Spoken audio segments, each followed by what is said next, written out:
साथीहरु म चाहिँ बडीमालिकाको निरन्तर यात्रामा छु। बडीमालिका जाँदै गर्दा भितिचिन्नाको तरनेर गएको दोगाड भन्ने ठाउँमा हामीहरु हिँडिरहेका छौं। देख्न सक्नुहुन्छ फूलहरु पनि राम्रो फुलिरहेछ।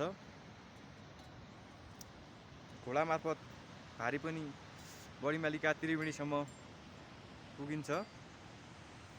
देख्न सक्नुहुन्छ।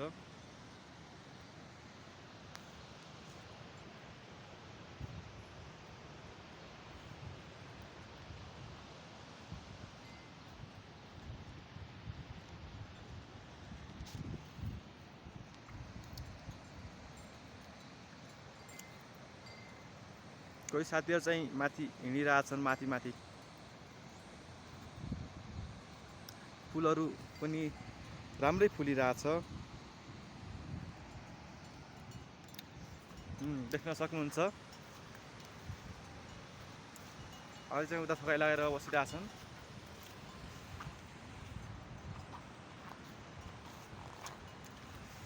बडीमालिकाको निरन्तर यात्रामा छौं।